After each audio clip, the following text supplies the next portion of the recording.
To moderate this panel, I would like to introduce on stage Ms. Ronnie Bonjak. She's been part of the Google Startup Google Startup programs. Then she was part of the Microsoft Startup programs. Right now, she's heading the Facebook Startup Developer Program for Europe and Israel. Ronnie? All right.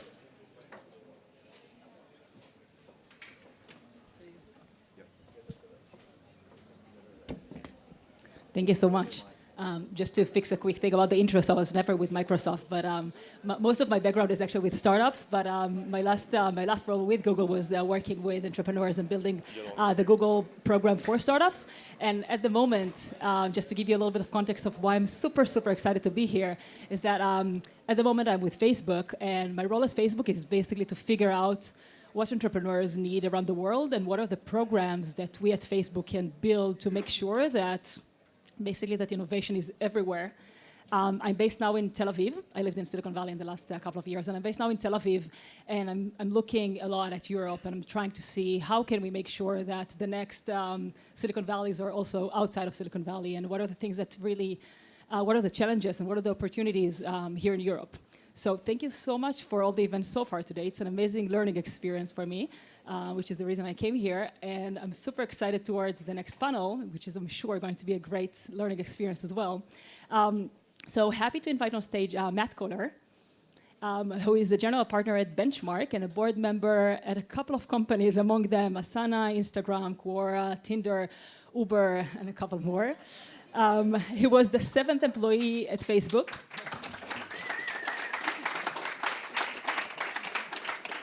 He was the 7th employee at Facebook, which is probably similar to, I'm probably the 27,000 employee at Facebook as well. So yeah, a high five. And also part of the founding team at LinkedIn.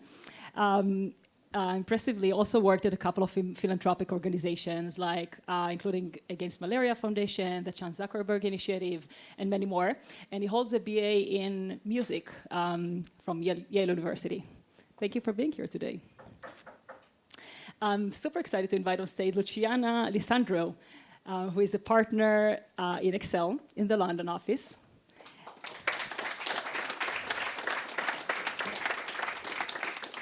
Most of her focus is with consumer internet and enterprise software companies, and she's a board member of at a couple of companies, between them Deliveroo, UiPath, Framer, and more. Prior to Excel, she worked at Morgan Stanley and was also an investor with Summit Partners. She grew up in Romania, and she graduated magna cum laude in math and economics from Georgetown University. Thanks for being here. Thank you for having me. I'm excited to invite Mike Volpe on stage. Yeah, thank you.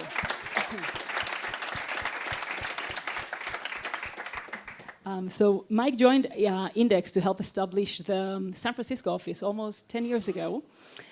He's a board member, again, at a couple of impressive companies like Confluence, Sonos, Wealthfront, Zuora, Hortonworks, Fiat. Actually, if we need to start the panel, I cannot mention all the companies, but I'll just mention maybe Fiat Chrysler Automotive. That's the most important one. Yeah, so you probably feel at home being here today. Previously, held a number of executive positions, including Chief Strategy Officer and a GM at the routing business at Cisco. And during his 13 years with Cisco, he and his team were responsible for acquiring over 70 companies. And basically, they wrote the playbook for a lot of acquisitions for other corporates like them. Mike has a BS in Mechanical Engineering and MS in Manufacturing System Engineering from Stanford University, and also holding an MBA from Stanford. Not very creative.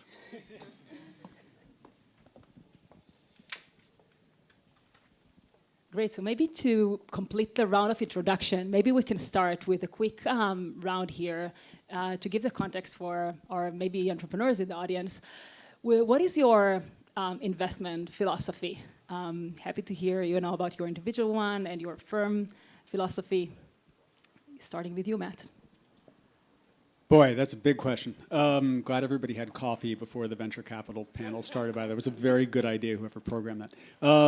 Look, it starts, pretty universally, and just to articulate kind of how we invest and what we invest in at Benchmark.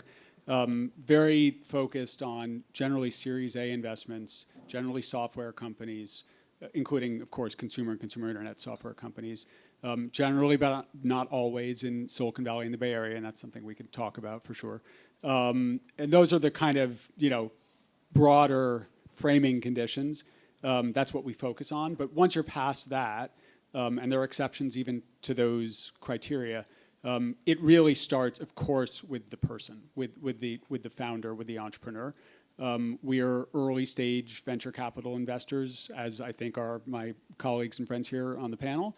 And so more than anything, we're looking at the founder and looking at what he or she is about and what it is that they're building and creating. And I think very importantly, you can have a great person and a great entrepreneur, and you can have a great business, but it's actually also really important that they kind of connect to each other.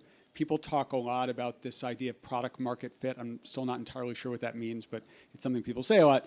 But I think there's that idea of founder market fit, which is really important too. And not everyone is suited to every opportunity. And so finding sort of the right kind of person for the right kind of problem is really critical.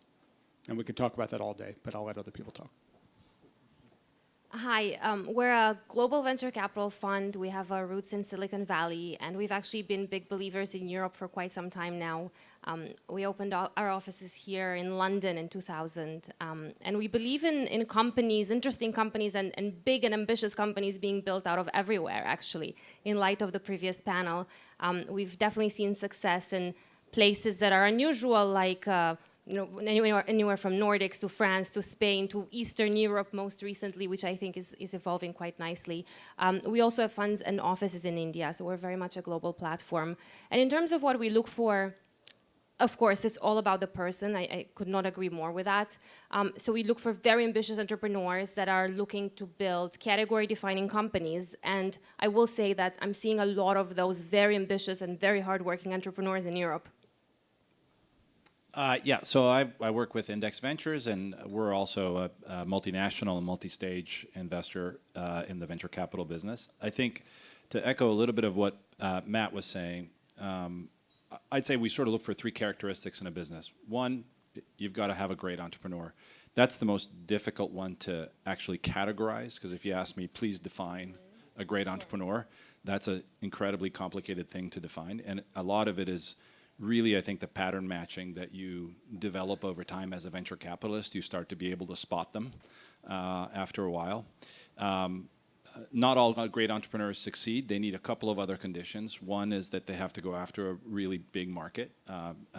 And again, big can be defined in whatever you want, but generally speaking, if I have a target market of 1 billion, in total size, it's probably not that interesting. 10 is pretty interesting, 100 is really interesting, and 1 trillion is really, really interesting. So you need a big market. And then hopefully you're building something where via some methodology, whether it's because of network effects or platform effects or technological differentiation, you can create or sometimes capital, you can create a big barrier to entry so that if you're successful, the next guy can't be just as successful as you. So just to get controversial here, so I totally agree with Mike on the first and third points. Not sure I totally agree on the second, which is the big market. And the reason why I say that is, I think if you have a big market that exists, chances are somebody has already won it. Either somebody's already won it, or it's a commoditized market, or it's not that interesting. It's a legacy market. Favorite example of this, of course, I'm biased, is Uber. Where going in, a lot of the investors, including, we were talking about this before we did the Series A investment at Benchmark too, was how big could this really be? It starts out, it's black cars only, which is a kind of thing in the US, like a more expensive version of a taxi. I guess a lot of European cities have that too. And it's kind of regulated, and there's lots of substitutes, and even if you got the whole thing, the taxi and limo market is somewhere between $3 and $5 billion total globally outside of China.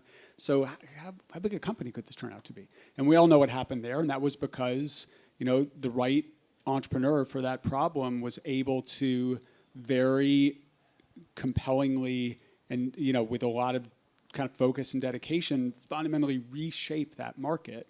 And so I think if you can take a market that's small today, or not interesting today and reshape it in a way that leaves you, as Mike said, in a place where you've got a really strong, durable, competitive advantage, a durable leadership position in that thing that you've just reshaped. That's a lot of the times where the biggest things happen. I mean, we could go on and on about this.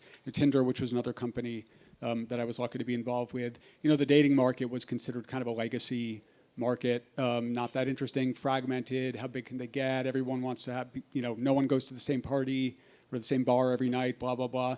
It's a $10 billion business now. It's not a Facebook, Amazon, Google side business, but it's a big business. Google itself, you know, how big is online search advertising? That's not very interesting. Social networking. When in the early days of LinkedIn, you know, we were really resistant to being characterized as a you know, a social network. And even now, it's important to kind of differentiate between a professional network and a social network. But part of that was because these were like, oh, that's a bad market. That's a bad category. It turned out to be a damn good market and a damn good category. Just took the right person at the right time. So I think it's the market opportunity is paramount. But I think a lot of times entrepreneurs make the mistake of saying, ooh, look at that giant market. If I just got 1% of that, it'd be huge. And actually, that's a really hard path to go down.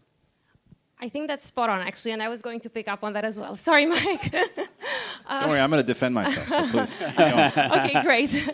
I think that if you have the right team, it's important as an investor to let yourself dream a little about how that market may evolve if things go in a certain direction. And the example I can give you is maybe not quite well known as some of the consumer companies you mentioned, but I led an investment in a company called UiPath about a year and a half ago. They do something called robotic process automation. A year and a half ago, no one was talking about this. So it's a software company. I was talking to strategics and they were saying, oh, we're not really interested in hardware robots. So this was not top of mind at all. It was not even $1 billion market at the time. It was $500 million. And over the past year and a half, this is top of mind now for every large corporate out there. The market is absolutely exploding. And it's just changed meaningfully from where things were back then. So I'm actually 100% with you, Matt, on this one. So I'll qualify my own statement and your statement before Mikey has a chance to defend himself. I think what we said is more true in consumer businesses than in enterprise businesses, for what it's worth. Yeah, go ahead. I think this is a real example for software, I agree. Right. Yeah. I mean, I can't disagree with what you're saying, although I think you took a very strict definition of what you would call a serviceable market, right? Because the way, when we looked at Uber, we weren't lucky enough to invest in the company, but we thought of it as a personal transportation service. And what's the market for personal transportation? It's ginormous, right? If you think about Google's business, it's advertising. How big is advertising? It's humongous, right? It's billions and billions and hundreds of billions. So I think if you take a very narrow definition of like, oh, okay, Uber is a black car company, 100% agree with you. But none of us would have funded it if we thought the question is how big could the market be? And or take a looser definition of what a market is. Totally. Yeah. See, we agree. That's my defense. Okay, do you want to keep the panel going or are we done? One quick follow-up question on this discussion is that you mentioned, Mike, that Matt, you mentioned that you have to be the right person in the right time, which is, I promised the audience that it's going to be a learning experience, and I'm afraid that it might be, inspiring. But if we want to hand them with something that they can take notes for, how can you be the right person at the right time, or maybe to the specific discussion, what is the playbook for disrupting a market or disrupting a business? I mean, I don't think it's really an answerable question. There's a lot of things that go into the playbook. I think, just to boil it down to kind of one place to start and sort of, maybe I can answer that with what is it that I've seen entrepreneurs get wrong.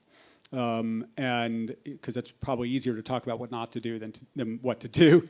And I think two things that I've seen entrepreneurs not do right over and over again that are worth highlighting. One, you've got to go really fast, of course, when you're building a startup. And Reid talked about that from the very beginning when you jump off that cliff to the point when you're doing your blitz scaling and beyond. You've got to always be going unbelievably quickly. But I think a lot of entrepreneurs confuse the need to do that with doing a lot of things and doing a lot of things at once. And actually, more so than in any other context, because you have such little time and such scarce resources and you're up against such seemingly insurmountable odds, you've got to be incredibly focused. And you've got to identify what is just the one thing at this moment in time that I just have to absolutely nail in order to take this thing forward to the next step. And very often, founders, even great founders, make the mistake of expanding too fast and trying to do too many things at once. You know, Alex, who's a great founder, talked about the mistake that he made around this earlier today with Palantir. He said, "Oh, let's serve all these different markets at the same time." And as he said, that was for him, a less good approach than saying, no, let's focus and really get this right in this big core opportunity that we have. The second thing that I would say, and of course there's a time and a place to expand, but you've got to really kind of at every moment be thinking about what's the most important problem I need to solve at this moment in time, while simultaneously keeping the long-term vision in your mind, which is one of the really hard things about being an entrepreneur, I think. The other thing that I really frequently see entrepreneurs not do is not hiring the people who are going to accelerate their trajectory quickly enough. And in particular, I mean in engineering leadership roles and in the case of enterprise companies, particularly sales and marketing leadership roles. All that other stuff, what's called the G&A stuff, HR, finance, et cetera, you do that later when you're a big company. But you've got to you always want to have small teams working on problems, but you need people to build and lead those small teams. And I think a lot of times entrepreneurs are resistant to bringing those people in until it's painfully obvious that they need them, as opposed to bringing them in. You don't want to bring them in too soon, but a little bit before you need them is going to take you a lot further. I think if you look at the companies that have been really, really successful and have gone the distance, there's a very common pattern of kind of punching above your weight in hiring great people onto your management team earlier than you might think you need them for the critical places. And maybe I'm going to pull up Peter Thiel and argue with the question a little bit. What I find, having been a venture capitalist now for nearly a decade, I often have heard even at my own partner meetings, my partners will say something like, "That's a really good entrepreneur. He listens well. He or she listens well." And I do not find that that's a determinative characteristic of a good entrepreneur. I go to board meetings and take walks with my entrepreneurs. Some of them are in the room here. And if they listen to me about 20 or 30% of the time, I think that's about par for the course. It's a good thing. You want headstrong, determined, sort of gritty people who fundamentally believe the unbelievable. I mean, even at the best venture capital firms, something like 30 or 40% of our investments fail, and another 30, 40% aren't particularly fantastic. So you're going to do a task that you're likely going to fail on average.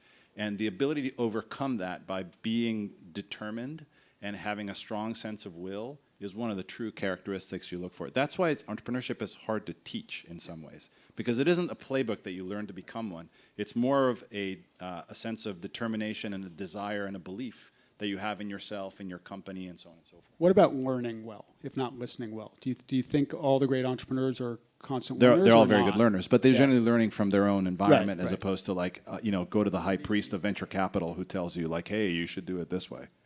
What I like to do when I get to know an entrepreneur and in the due diligence process is introduce him to a lot of people from our network, whether it's other portfolio companies or just people in the ecosystem, and get their feedback. And typically, the best entrepreneurs are the ones that go on to do best, are the ones that use that time to ask questions and to absorb like a sponge. For me, that's always a very good test. So actually, I'm happy that you guys touched these points about what does it take to be a good entrepreneur, because we just started getting some questions on the Slido. Thank you so much for the audience for being engaged. And if you want to add more questions, on the back of your thing, there is the details on how you add more questions on the Slido. So we just got 3 questions about what are the most important proof points that you guys are looking for when coming to invest specifically in a seed stage startup and specifically in a first-time entrepreneur? It's very difficult. I think every situation is unique. I really wish there was something, like you said earlier, a playbook or a checkbox that I could go through and I would say, check this box, and then let's give him or her money. Unfortunately, it's very much about the big picture, and it's 1,000 different dimensions. And of course, you look at market size, you spend time with the entrepreneur, you understand the product really well, how does he or she hire? So there's a lot, but I'm going to give, unfortunately, a vague answer because I don't think there is a clear playbook, and especially with seed, it's just so early. With seed, it's all about the people at any stage. With seed, I would say that's even more the case because, frankly, that's all you have. At the seed stage, you got to tell me a good story. I mean, that's all you got. Like, you don't have stats, you don't have money. You got to tell me a good story. It's got to be a credible story that I fall in love with. Later on, I don't know, if you're talking about doing a Series A investment, then probably nothing trumps momentum. That's probably like the one thing you're looking for is whatever your performance metrics are. Matt used this term, which I actually like, which is this product market fit. But, so to speak, are the dogs eating the dog food? Well, do you look for product market fit at a seed stage usually? Especially on the consumer side, you can see it very, very early. At seed stage. No, at seed stage, no. That's why I say at seed stage, it's really just a good story. Well, Matt, I hope that you have maybe a good answer for that because the other question that you got specifically is if you yourself use Tinder. So maybe you should go back to the other question. So I did use Tinder. Maybe you can go back to the question about what are the proof points. Is that how you met Yeah, your wife? it's not how I met my wife, unfortunately. I wish I could say it was. I'll say something different about seed stage, which is perhaps self-serving, but perhaps profoundly altruistic. I'm not sure. We don't do seed stage investing at Benchmark because we believe that it's never too soon to raise a Series A if you can tell a compelling story and if you have enough conviction and convince investors and convince a team to do it, you can do it. We do Series A investments off of a slide deck frequently, including sometimes in consumer. And that's really hard because I don't have a crystal ball. I don't know, maybe some people have a crystal ball, but how you're going to predict whether consumers are going to resonate with something is tough. But if you have that much conviction in an entrepreneur, once in a while you can do it. Sometimes it makes sense to raise seed. I think particularly in this era, whereas prior panels have talked about, there is sort of a flood, a tsunami of capital out there in the market. As investors, we're seeing, and I'm sure you guys see the same thing, companies come in that have done a pre-seed, and then a seed, then an extension of the seed, and then a follow-on to the seed, a bridge off of the seeds. They raised $12, $15 million before they've actually really even built anything. And that is not a good look in terms of what is likely to happen with your business for a lot of reasons. But don't assume that you can't raise a Series A from the beginning. And yeah, it's more dilution up front, but it may actually be a lot less headache and a lot less dilution down the line, potentially. If I may, I actually think that the lines between seed and Series A have become so blurred over the past few years, as you say, especially with the overwhelming amount of capital in the market. And to your earlier point about momentum, people ask me, what gets you excited about a company? I think it's very much a combination of something that's intangible, and maybe it's hearing the story, really the story touching a certain chord with you, and then understanding the market need, liking the product, and then there is the really tangible part, which is the momentum. And I think if you have both, that's what I call a relatively straightforward investment decision. Unfortunately, I think that if you want both those things, the intangible and the tangible, the metrics and the data for every single Series A, you may miss out on some opportunities at that stage that actually maybe are early or take a little bit of time to reach that sort of inflection point and the sort of traction that you want. So I would actually argue that if the bigger picture makes sense, you don't need to have all your unit economics in place. You don't need to be growing 40% month on month necessarily, or even 20% month on month in order to raise a good Series A. You mentioned the line that is blurring between seed and Series A. Can you also maybe talk about the differences between this line in Europe versus the US? So seed and round A investments and their sizes in Europe versus the US. Okay. Historically, rounds have been larger in the US. Historically, I will say, to some of the earlier panelists' point, it's also a lot more expensive to build a company in Silicon Valley than it is to hire the best people in a certain ecosystem in Europe. I'm not sure, sorry. I mean, I'll draw a little bit of a distinction between a seed and a Series A, but it's not a monetary distinction. I think it's a construction of the round. And that is that the way I conceive of a seed round is you have 20 people all putting in $200,000 and you raised $4 million. Nobody's particularly committed. Everybody's sort of spraying a little bit of money at it and hoping that you do something good. A Series A is when you get one primary investor, maybe sometimes two, but it's principally one primary investor. And that investor is 100% committed to your success because you just sold them 20% of your company.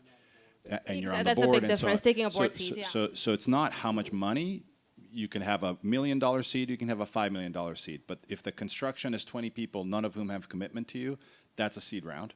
And an A round is when you've picked Matt or Luciana or other competent people in the industry to take your board seat, take 20%, and be your partner and be available to you when you call them at 10 p.m. at night, or you need to go for a walk on a Sunday morning, and you're always there for them. That's fundamentally the difference between a Series A and a seed.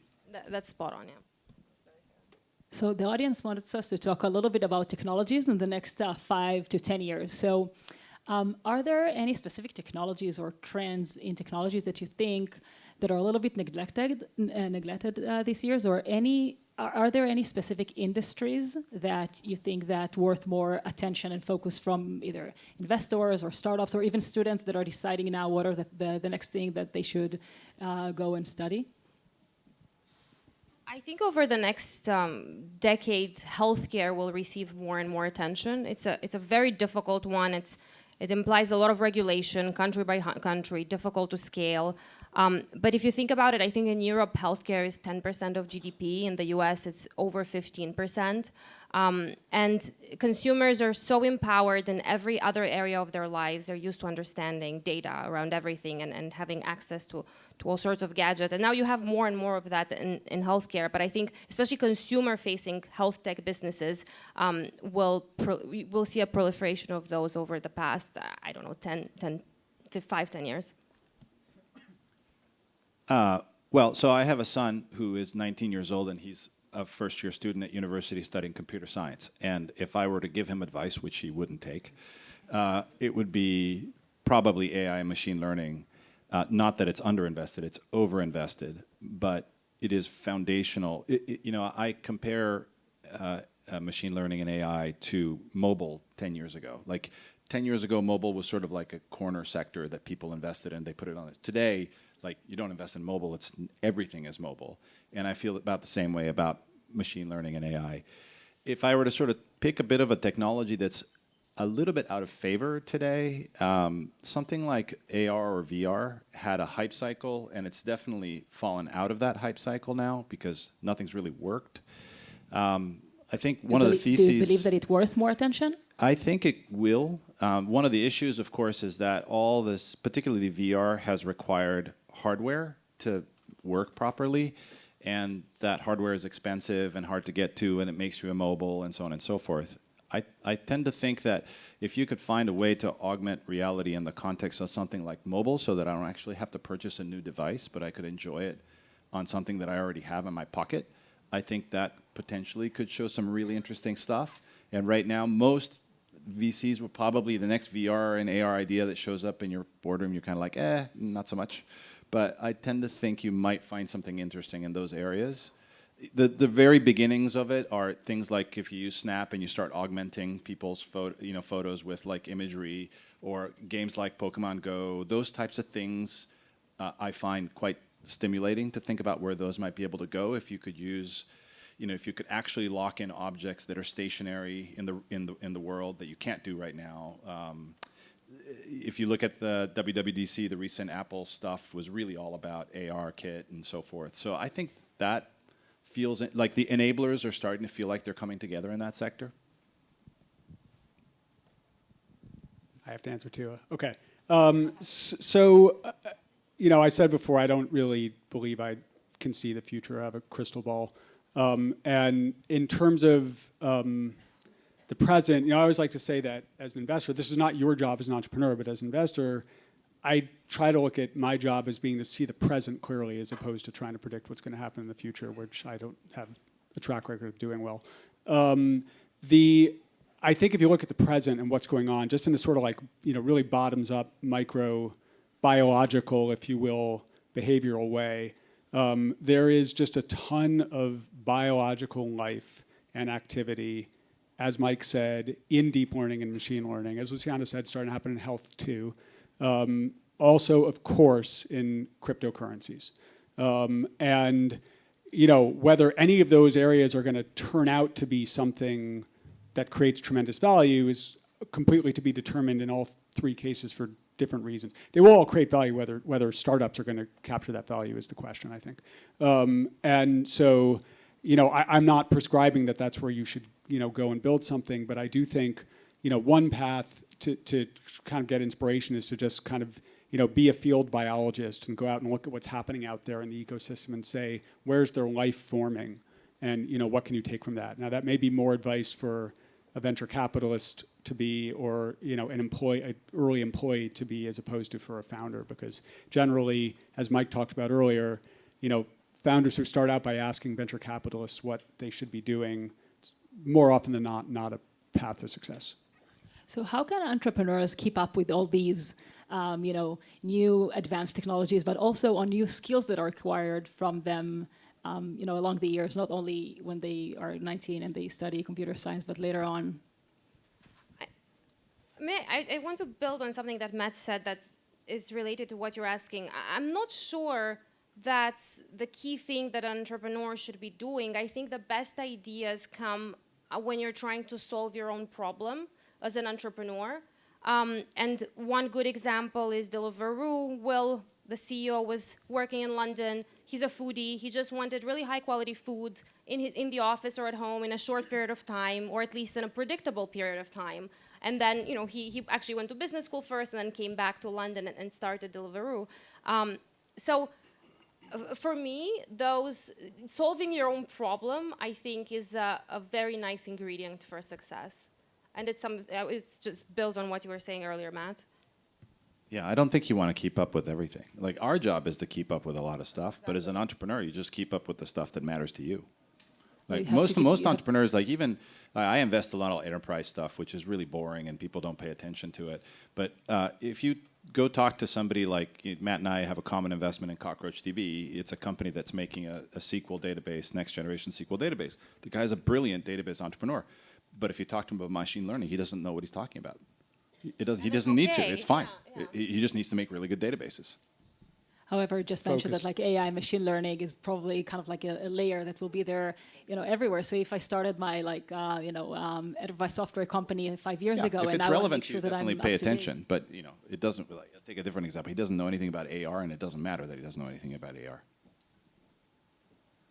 Got to focus as a founder. And so not to learn, just focus on building your business. Well, you got to learn too, but you've got to learn in the context of what do I need to get better at to build my business. So, for example, Matt, you studied music. So how did you gain everything that you needed to know in order to get to what you are today, and all the different roles that you had along your career so far? The short answer to the question, the two-word answer to the question is Reid Hoffman, who some of you may have heard from today. Look, I was just really lucky to be interested in this whole area at a point in time when most people weren't. And Silicon Valley worships at the altar of contrarianism. And we always preach, you have to be contrarian. There's a saying from a great investor in the bond market, a totally different part of the world, which goes, if you want to be successful in investing, you actually have to be contrarian and right. And it turns out that just being contrarian does not get you you have to be contrarian and right. You can be consensus and right, and then you're just, you're going with the flow, and you probably have a nice life because, in the Western world, we're lucky that way. But it turned out that when I started in kind of the world of internet companies in Silicon Valley, it was just sort of something a lot of people weren't interested in, and I wasn't any particular act of brilliance on my part. I was just too naive and stupid to know any better and just wanted to do it. And I was really, really lucky that someone as amazing as Reid was willing to take me under his wing and apprentice me, basically. And that started the process of just gaining experience. And there's a saying, one of my favorite sayings, good judgment comes from experience, and experience comes from bad judgment. And another similar saying is, experience is what you get when you didn't get what you wanted. I started out with a tremendous reserve of bad judgment to work from which to build experience. And that's all you can do is just get out there. Now, some of the people in this room are in school, and that's fine too. And I think you build both expertise and also, I think most importantly, networks of relationships with people through that process. I think that's the single most important thing you can take away from an educational experience if you're going to be in an entrepreneurial ecosystem. I think there's no substitute for just learning by doing, and that was certainly my experience, because studying music did not prepare me in any meaningful way for being a venture capitalist. So basically, you suggest that maybe before you go and start your first startup as a young entrepreneur, you suggest maybe you have to go and maybe join a startup with some founders that you trust. No, I'm not saying that. I mean, I'm not an entrepreneur. I've never been a founder. I think if you want to start something, you should absolutely go start it. And as several people today said, the sooner the better, because do it while you're young, do it while you hopefully don't have tons of obligations from the rest of your life. Do it when you're at the peak of your mental and physical stamina and energy, just do it. I think there's a different job, which is to be an early employee at a startup company, and not everyone is a founder. And being a founder is not the only way to participate in the startup ecosystem, and that may apply to some of the people in this room. I think if you've got to be really lucky to certainly I had to be really lucky to be able to get experiences at companies as extraordinarily exceptional as LinkedIn and Facebook early on. But there's a lot of great companies out there, and you don't necessarily have to be the founder to have an entrepreneurial experience. I think it's good training for being a venture capitalist, although I think being a venture capitalist is the best training for being a venture capitalist, which is another subject we don't need to talk about. But yeah, one point I would slightly disagree with this notion of just get things started. I'm not an advocate for most people to leave college early. I think most people should because your son finish. is watching? No, he can do whatever he wants. He's not. In fact, if I want to get him to do something, I probably should say the opposite. But I think there's two things that I walk away from having finished an undergraduate degree. One, Matt already mentioned, which is the incredible network of people. I met Reed when I was in college, so this is a common theme here. But I think the other one is I do think the liberal arts and the humanities do teach you a fair bit, and I especially as you become more senior in life and appreciate some of the responsibilities that you have to take on. I'm thankful for having taken a philosophy class and a psychology class and a political science class and so on and so forth. And I think this notion of, you're a Formula One pilot, just learn how to drive, just code. It's okay, but I'm enormously thankful for the other range of experiences that I got in college, and I think they serve me well as a mature human being these days. So if your sole purpose is the capitalistic goal of starting a company, maybe just code, but otherwise I think you learn a few things along the way that help you to be a human being. That's very nicely said. for sure, most people shouldn't drop out of college, and most people shouldn't be founders. Fair point. I wonder if you guys have any thought on lifelong learnings and online education.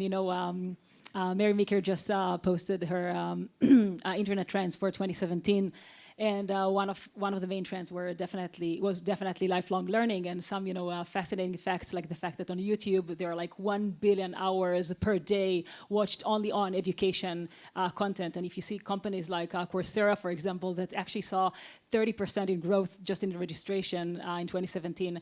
So it is definitely a trend that people understand that they have to keep up and keep learning more and more topics and advanced technologies and specific skills that require for them along their career. Any takes on that? I think all of that is really important, but I have to say I feel really lucky because I think that I learn something every single day in my job and from the people that I interact with. I always say that I'm this annoying person at the dinner table who loves their job and doesn't complain about it, because even from companies that don't work out, there's always some learning from that person or from something they did that, again, may have worked, may have not worked. And just being exposed to so many interesting entrepreneurs and to great investors, I really learn from people every single day.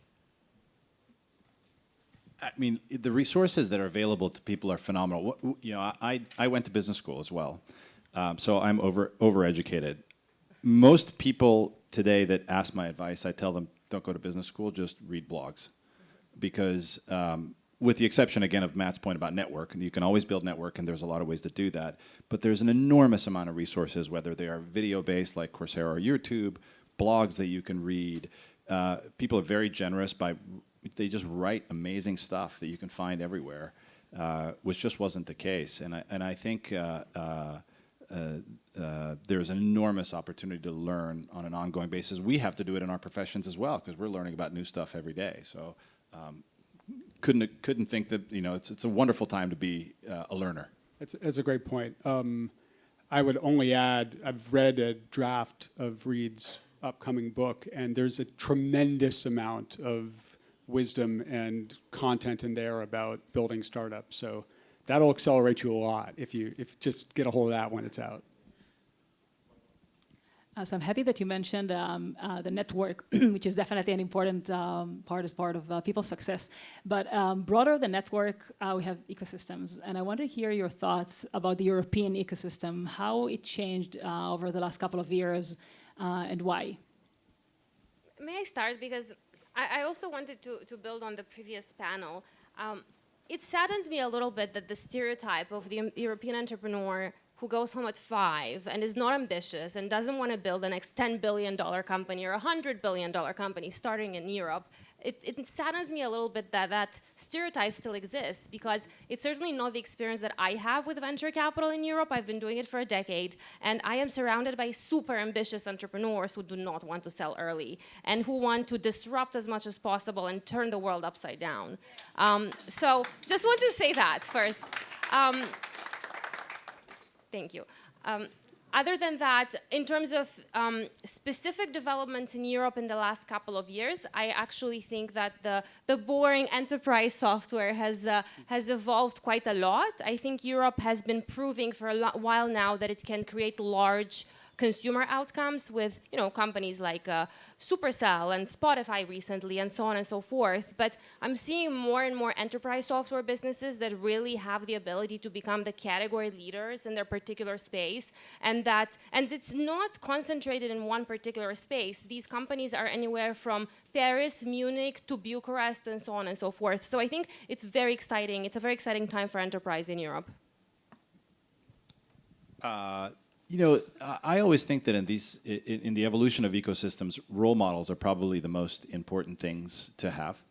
And back when I joined the ranks of venture capitalists, the biggest outcome in Europe probably was Skype, which was a $3 billion-ish outcome that ended in an early M&A transaction. And for good or for bad, I mean, it was good that it inspired Europeans.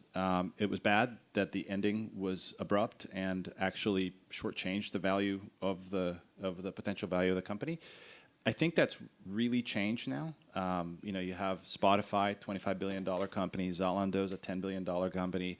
Adyen, I'm not allowed to tell you how much it's going to be worth, but it's worth a lot.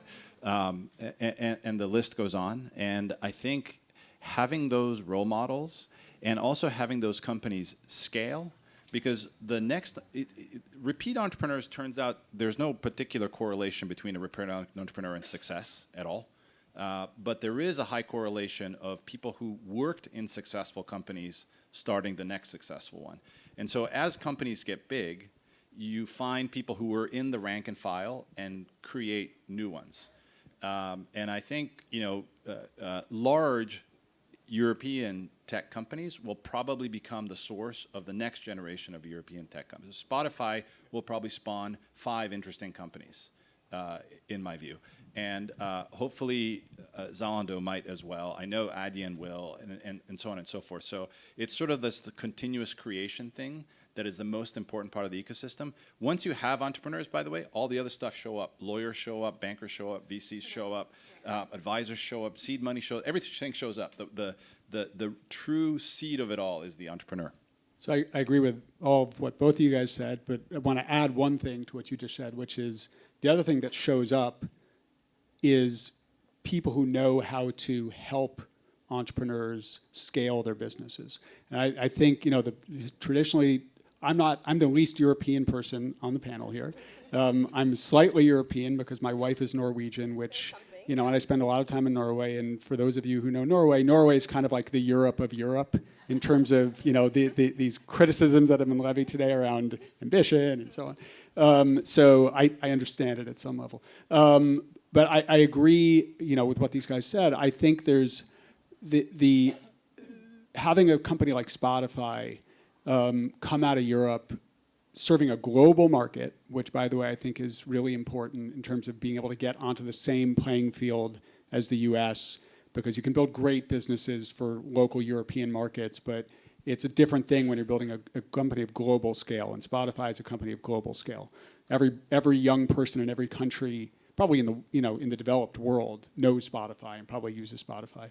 So in terms of being a lighthouse, I think that's really important. But the other thing that comes out of it is not only new startups, but people who understand how to manage teams and build teams and lead teams, which is not very important in the early days of a company and is critically important later on. And I think historically, certainly my own experience working with startups in Europe, there's just not nearly the same depth of management talent here. And talent's the wrong word, actually, because this is about experience. There's not the same depth of management experience for these kinds of businesses with the right sort of mentality in Europe as there has been in Silicon Valley. And going back to something that Peter and Reed were talking about on the last panel, I sort of agree with Peter that fewer companies or more companies may be built outside of Silicon Valley going forward. But I also agree with Reed that there is still a very powerful network effect of management expertise and domain expertise in Silicon Valley, which, it's just going to take time. But the prerequisite to it happening at all is the big companies like the Spotifys, which train those muscles, as opposed to, I think, historically, some of the training of European startups and the growth of European startups has been sort of tactical and not really aspirational in terms of the lessons and the muscle memory and the behavior patterns they've taught people about management. So these two guys, John and Xavier, are playing a huge role in developing this in Europe, kind of like the role that Reed and Peter had played in the period that we all grew up in Silicon Valley. And no pressure, guys, but there's a lot riding on you two and the programs that you're building. But I think what needs to come out of that then is those companies that people can point to and say, that's really as great as anything being done anywhere else on the planet. 1 billion people are using this, and it's a big business, and it's really important. And there's a big organization there filled with people who know how to take it all the way, not just get it started. And that's just going to take time. So I'll just join you in the gratitude. Thank you definitely for John and Xavier, and hopefully this is like a great seed, and we're seeing this amazing progress, and I'm happy that all of us here is a big part of us, part of this progress. So thank you so much for the panel. Thank you. Thank you.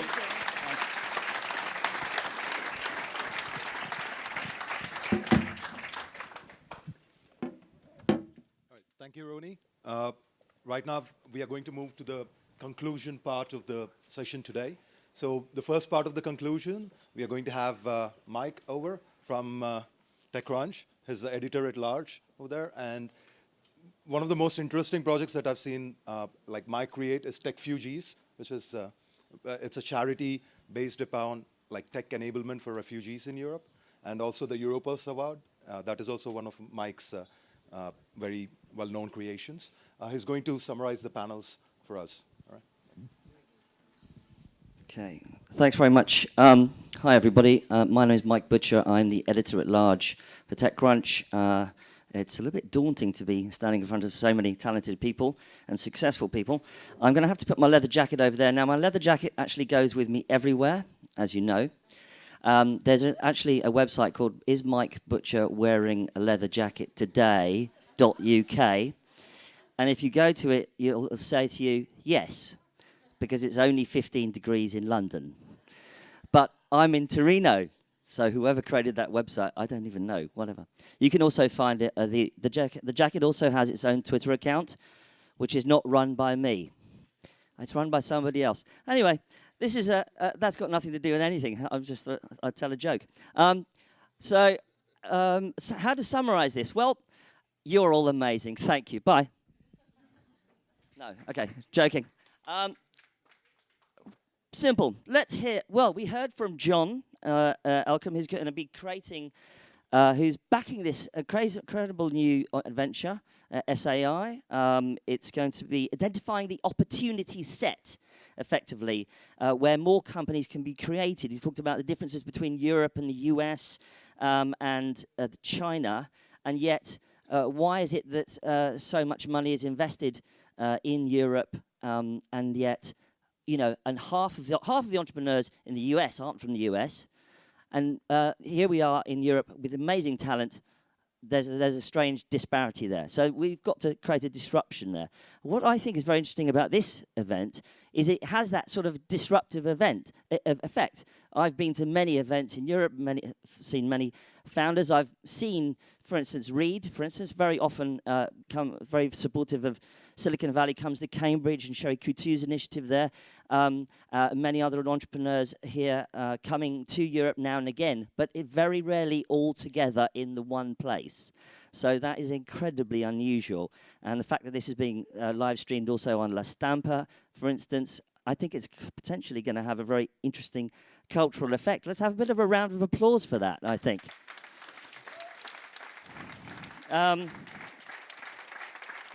Let me, this is a tough job, but let me just try. I mean, with the first panel with founders, which I sort of, for some reason, wrote down the failure panel, not as a comment on the panel, by the way. Don't research anything. Risk management is a better approach. Okay, so don't research anything. I'm joking. Don't just trust the numbers. You know, if you see a Mexican bus, base a business model on it, okay? You can rely too much on data. In fact, culture came up all the time, a lot between all of the panels. Culture came up again and again. And in fact, in the second panel, we heard about really how you guys really ought to act more like Navy SEALs. Special operations, yes. Flat management. That's, by the way, an instruction to behave more like, you know, spies, perhaps, you know, special operations, special forces. Don't, by the way, act like James Bond or Johnny English. Founder culture, right? What else did we hear? We heard that creating scalable businesses is harder to teach than if you want to create a hot dog stand, right? Peter talked a lot about scaling businesses. We also heard from Xavier, who created the 42 School. He said people in the US think a free school must be a bad school. Well, I mean, I think that's probably just Trump universities, isn't it? There is an advantage and a disadvantage to places like Silicon Valley, but one of the big things that came out of it is the network effect. And we heard time and time again that the network effect can actually disrupt dysfunction inside countries and inside governments. If you can create a network effect, then actually you're really well on the way to winning. So it's no wonder, therefore, that we have entrepreneurs creating vast new spaces in old railway yards. Does this sound familiar? In Paris, for instance. Here, as many of us, some of the speakers saw last night. This network effect, I think, is really fascinating as somebody who's been observing the European scene for the last 10 or so years, and longer, I must admit, is that if you get everybody in the one place, then people turn up and it suddenly becomes much more efficient. Although, please don't operate like the French did in Paris 10 years ago when all the entrepreneurs went to Silicon Sentier and somebody turned up from the government and said, "What are you doing? You should all be in La Défense." That didn't go down very well. Now, there's deep talent in Europe. We have fragmented markets. We have a difficult time, of course. We need more flexibility with talent and labor. Of course, we know all of these things. But there's another issue that there's a cultural issue in the sense that we do need to ask for forgiveness, not permission, more. Why is it therefore that in the streets of San Francisco are literally at this point littered with electric scooters, and everybody thinks that's fine? And in Europe, I think somebody would be arrested at this point. So we do need to address that culture where we can just going to allow people to create new things. If you're ever on a board with Mark Zuckerberg and Peter Thiel and an investor, know that 10-minute meeting will last 8 hours. All right? And remember that your work-life balance isn't about playing tennis. It's about getting out there and creating a company. I always thought Berlin would be a great place for innovation, but now I think it's a place for people in their 20s to move to when they retire, said Peter Thiel. Thankfully, as a result of that, I am now trending in Berlin, having tweeted that quote. Thank you, Peter, wherever you are. But of course, it was a little joke, of course.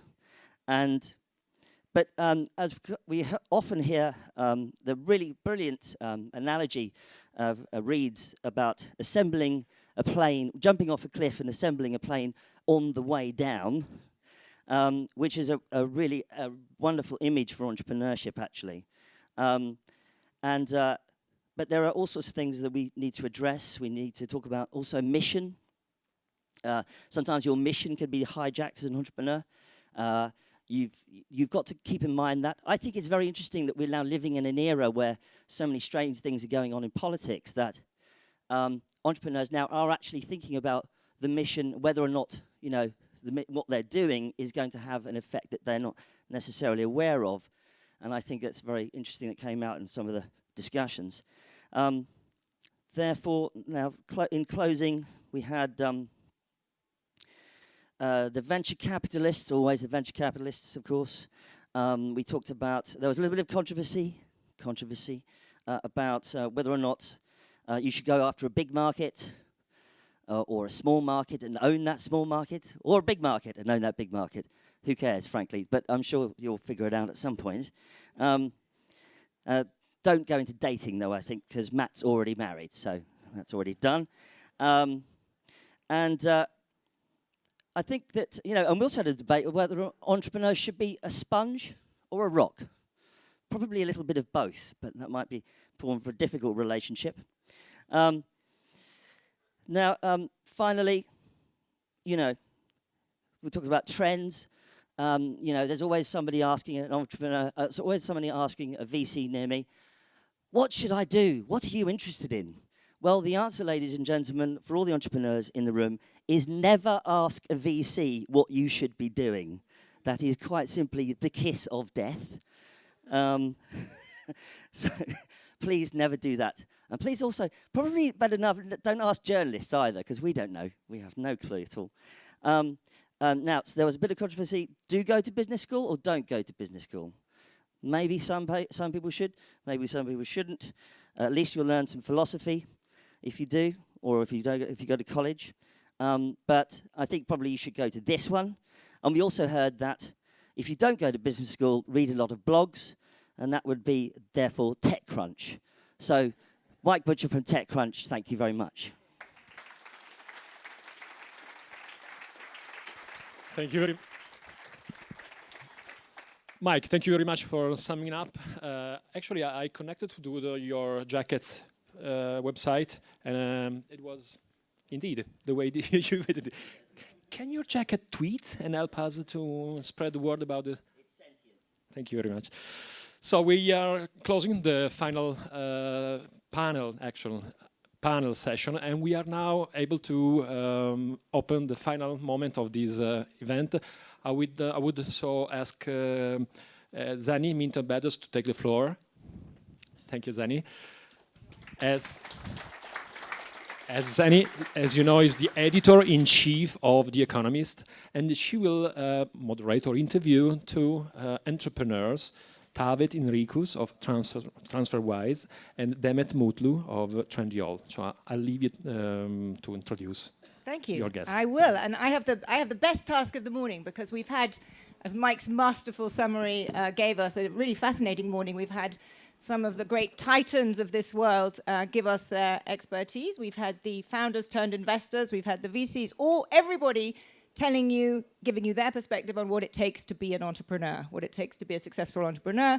So it's only fitting that at the end, we actually talk to two extraordinarily successful young entrepreneurs in Europe who are both, I think, belying what Peter Thiel said about no extreme ambition in Europe by what they're doing. And I just want to invite both of you up.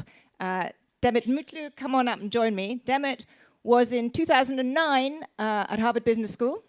She left after her first year to found Trendyol. Trendyol is now the largest e-commerce company in Turkey. It is also one of Europe's rather few unicorn companies and one of Europe's even fewer female-founded unicorn companies. So it's an amazing success story, and I can't wait for you to tell us about it. And Tavet, where are you? Come and join us too. Tavet, you all probably know, was the first employee of Skype, head of strategy at Skype, left, I think, to found TransferWise in 2008. And TransferWise has started by disrupting the extraordinarily expensive business of trying to transfer money, which is someone who has lived in the United States and the UK. I was probably one of your first customers and is now much more than that. Two amazing companies, two amazing individuals. And I wanted to start really by asking you, kind of tell us your story, and let you start first, because you were at Harvard Business School. Why did you decide to become an entrepreneur? So I never thought I would be an entrepreneur. All my life I was aiming to be a doctor. And then I found myself in the business world and at Harvard as well, working various companies. But the way that I think of entrepreneurship, it's not really a career choice. You don't choose to be an entrepreneur. You just identify a problem that you're so passionate about and you think you can do it the best, and it's a huge opportunity. So it's like you get the entrepreneurship bug in you. And while I was at Harvard, I got the entrepreneurship bug, and I realized that, hey, I'm not gonna learn by being an entrepreneur, by studying at Harvard further. I'm not gonna learn to be a good entrepreneur, and you have to really learn by doing. So I dropped out. And to the detriment of my parents, they were really, really mad. My friends thought I was crazy. I moved all my belongings from Boston to Istanbul to launch Trendyol. And I'm, of course, very happy that I did. But at the time, everyone thought it was a bad decision. And so it's really about getting that passion and the entrepreneur bug, and you know that it's the only opportunity that you should work on, and that's all you want to do. And nowadays, sometimes, I think these accelerators and these conferences are really good, but I also think it's somewhat a bit harmful. So I think, like, when I talk to some entrepreneurs that want to be entrepreneurs, I say want to be entrepreneurs, they tell me that they're an entrepreneur, they have a few business ideas, they don't know what they want to do yet. And I say, so why do you want to be an entrepreneur? And they say they want to work for themselves. And I say, do you know what? As an entrepreneur, you do not work for yourself. You work for your customers, you work for your team, you work for your investors, you work, and if you build such a big company, you end up working for society. So it's really, really important to have the servant mindset. And so you're definitely not working for yourself. I definitely not. I mean, if you're successful and you get some wealth along the way, you also don't have time to enjoy any of it. So I don't want to upset anyone, but it's really, you have to be in that servant mindset. So we'll get to that in a minute, but just tell us, so what was the opportunity that you saw or the problem that you were solving? Just you were there in your first year. Tell us a little bit about the company at the beginning, because it's a really interesting story of the opportunity you saw there. Sure. So Turkey is one of the best manufacturing countries in the world for textiles. And we've, over the years, like we're #1 fast fashion manufacturer, #1 denim manufacturer in the world. And so I saw the opportunity that although we have such great fashion manufacturing, we're not leveraging using any technology. So what I intended to do was just to sell fashion. By the way, that's how we started. And we worked with these manufacturers, brought them online, brought other brands online, and for the first time, fashion was sold online. And over time, we pivoted our business to more mobile, and now we're doing 90% mobile business. And then we've added other categories. So I really saw the opportunity that the country has such a strong base. There's 80 million population, 50% under the age of 30, and just technology wasn't utilized. Tavet, tell us your story. So you were the first employee of Skype. So you were an employee there. You then went off and started TransferWise. I think the story is, at least the story I've heard, is it literally was that you and a friend of yours, one was living in Estonia and paid in euros, one in London wanted pounds, and you thought, why the heck should we pay these absurd commissions? Is that the story? So first of all, thanks Zanni and thanks John for having me here.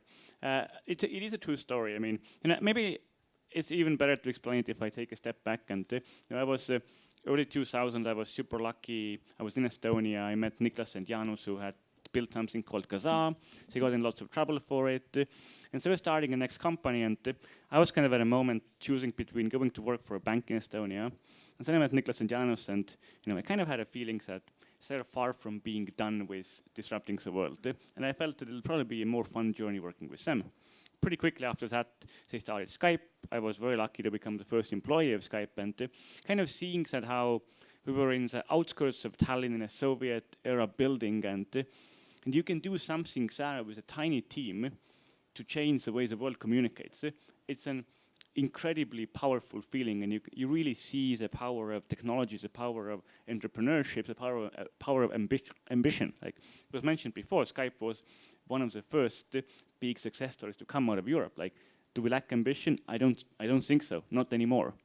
And then during the Skype time, at one point I moved to London, and then I realized how every month I need to move money to London, and every month when I go to my bank, the bank literally takes advantage of me. They tell me, hey, we're happy to do it for you, Mr. Tavet, we'll take 50 euros. Yet money shows up 5 days later, and 5% of it is gone. So found a better way of doing it with a couple of friends, and we really started thinking that, hey, we're doing something which helps us. We save money, we save time, and we have this much better feeling of kind of having cheated our bank. We win, not the bank. And then we thought, wait, there must be many other people around the world who have the very same problem. Maybe we can do something to help them. And we thought about it, and then it was kind of, okay, what do we do next? We can write a long business plan, and we can go and knock on investor doors, and maybe we'll get lucky, somebody gives us money. But that was also maybe a boring way of doing it. We thought, some much easier, and I think a much better way of doing it is, let's build it. It's not that hard to try out, and let's see if people will use it. And so we built it. And then 15 minutes after launching, we used a blog called TechCrunch. TechCrunch wrote an article about it. We didn't know any better. We thought TechCrunch is great, which they are. And then 15 minutes later, somebody sent us £2,000. 15 minutes? Yeah. That was the moment of, holy shit, what are we going to do now? So I think we've had two of this morning's points made very powerfully. One, Istanbul and Tallinn are both a very long way from Silicon Valley, not really much network effect going on there. You can do it without that. And secondly, you didn't have to go to the venture capitalists, go for seed money, you just got it done to get started. So that's interesting. But I now want to move on to something that all morning we've been grappling with and people have been asking, which is the sort of, what does it take to get through the hardest moments? What is it that kind of makes, and there are many brilliant people who found companies who are obviously not successful, and so there's this discussion about whether sort of failure is treated differently in Europe. But what were, and you both are working in the European context, what were the hardest moments for you? And Demet, I'm going to start with you. What was the toughest bit along the way? So entrepreneurship in general is very hard. And so you have your highs, the great days, and you have the lows, the really, really low days. And so rather than focusing on the worst moments or the best moments, getting too excited or getting too sad, I just try to focus on the journey. But the really bad moments, for example, is almost running out of money. And we did. It's letting go of someone who has been there from day one and then worrying what the rest of the people are going to think in your team and how do you explain it and did you make the right decision. It's trying to pivot a business and not knowing if it's right or wrong because it hasn't been done before. So there's these really, really hard moments. Then there's also other things that are going on in your local economy that can be really difficult, and Turkey has had them in the past 5 years, let's say. And you will have the extremely high moments like reaching $1 billion GME, becoming profitable, hiring kick-ass people on your team that really excites you. And so rather than focusing on those exact moments and being really upset or really happy, I just try to focus on the journey and try to stay more stable. But then those are the really, really bad days that you just want to cry. And so those days, what I do is I try to think of the situation I'm in and what could happen that's 10x, 100x worse. Like what could really be much worse. And then what happens is you just have gratitude that you're not in that situation, and then you become more resilient. So that's the exercise that I do, and I think it helps a lot. So I don't believe in the thing of, yeah, something happens bad, think positively. I really don't think it works. I think you would just think about the worst situation, and I think that's what helps you as an entrepreneur, because there are going to be many, many of them. And being successful is going through that, like perseverance. Like it takes a long time to build a company. It's been 9 years, and I have a lot more years ahead of me. So it really takes a long time. Tabit, what was your toughest moment? So I think in a way there is way too much glory around entrepreneurship and way too many people who want to be entrepreneurs probably for no valid reason. And the trouble is they probably won't make it through these hard moments. So, I think you need to do it because you believe you can do something better, and you need to do it because you believe you can have impact. And I think the rest will then follow if you're successful. It is a journey of highs and lows. And actually, like the best and worst moments, I think I'm not a fan of the question, because if you zoom out, these moments actually make no sense. It's really about when you're in the moment, you're going through a huge high or a huge low, and kind of how you feel then. Like, what I love always, and the best moments have to do with customers. Like, we launched our new products, a borderless account, and then you see someone, a small business owner, who sends a tweet or writes you an email saying, "Hey, this has changed the way I run my business." These are the best moments. The worst ones, they're every day, but if you focus on them, you're never going to get to the next point. At one point, you grow a very thick skin. I remember we had a fire in the office in Tallinn. They called me, "We have a fire." Okay, everybody alive? Cool, let's work on. Like you grow like a thick skin that these things actually, unfortunately, don't move you anymore. And the same happens with the positives as well. So you grow thick skin and you keep going. Demet, I want to ask you something which we've touched on this morning, but there are remarkably few women founders, and women founders of unicorn companies, really, really remarkably few. And you were here earlier this morning, you had some discussion about that. Why do you think that is, and do you think it is harder for a woman? So a lot is being discussed about it, and I'm very happy. So I think it's an important discussion point. And if you look at it, maybe the main points that are being discussed is lack of women studying in STEM, lack of role models, maybe unsupported work environments for women. And I think these are all very, very important and need to be addressed. Every single one is very important. But I personally think, and I could be wrong, but I personally think that the biggest issue is the perfection issue. And it's that women, we always try to be perfect. And if you think about startups and you think about being a founder, it's about failing, right? It's you fail, you try, again and again until you get it right. And so as a company, we did. And so women, because we try to be perfect and we don't want to fail in public, so this just happens over and over again. And I think the root cause of this is the way we're raised, so the way our grandparents address us. So for example, I always had the highest grades of all my cousins, including the mad cousins, and I was always the hardest working. But my grandmother would say, "Oh, my beautiful granddaughter," or "This is, oh, my smart grandson." So I think this is super, super wrong. Or "You can't play in the mud, you're a girl, you have to do this like a girl." I think this is so important not to do it in an early age, because those early ages is what prepares you for the future. So I think that's really important. I think media is also really important. I mean, even today, right? Look at all the female panelists. We're polished, right? Look at the men. They don't have to be polished, right? They can be sloppy. They can wear whatever. So, and we spend time on this, whereas men don't. And do you know what I do? I just try to wear the same outfit. I try to wear the same outfit almost all the time in conference because I don't want to get into that. I want to focus on my business, and I don't want to think about all these things. And women don't have to be polished. You don't have to be perfect to be successful. And I think this is something that it's going to be very hard to change. I think we need a lot of role models for this to change. That's a really good point. I suggest it's going to take quite a long time, though. That's societal change that takes a while to come. Tabet, I think you should feel free to jump into this. What's your and you're okay on the sloppy grey. I think it's all right.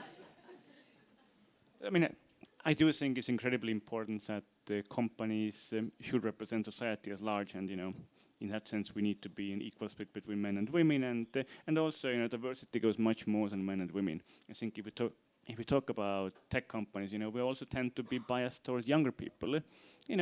Maybe at the very beginning, there are times when the young people can work 14 hours a day, which later in life might be harder. But I do think we need to think of this topic much larger than just gender, and it's a very important one. We're lucky at TransferWise, gender-wise, we're doing pretty good, but there's still long ways to go to make sure that across all levels of the company we're well represented and so on. There's some questions coming up on this, but I'm also going to open this to questions people putting their hand up, because there may be people like me who find it quite complicated to write questions on sliders. So if you have a question or you want to jump in, please do put your hands up. Before we move on to another subject, how many women founders are here? That's great. That is, it's a minority, but it's probably a larger minority than is there broadly overall, certainly in Europe. So that's terrific.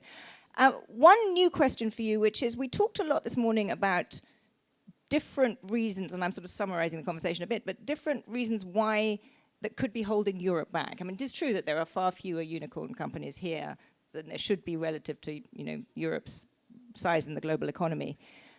One sort of set of theories is its kind of regulation and Europeans' lack of extreme ambition and all of that.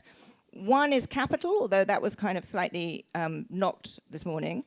And another one that I sometimes hear is talent, not so much there are very talented people in Europe, but it's hot because of the labor regulations, it's harder to get people to stay. So which of those, or what do you think is and Tabet, let's start with you. What do you see? You were asked by one investor to move to Silicon Valley, right? And you turned that money down and stayed in Europe. Yeah, that was Andreessen Horowitz. They told us, great business, we want you to move here. Why didn't you move there? Because we had a great start in Europe, and there was no point in moving to US. Europe was also a great market for us. We knew we would launch in US later. And by the way, a couple of years later, they changed their mind and they still funded us when they realized what a mistakes they'd made. But I think the biggest thing that keeps us back in Europe is actually attitude. It's really the question of how do we look at failure. You look at people in Silicon Valley, and someone who failed 3 times, people look at him, oh yeah, I want to hire him, he's an experienced person.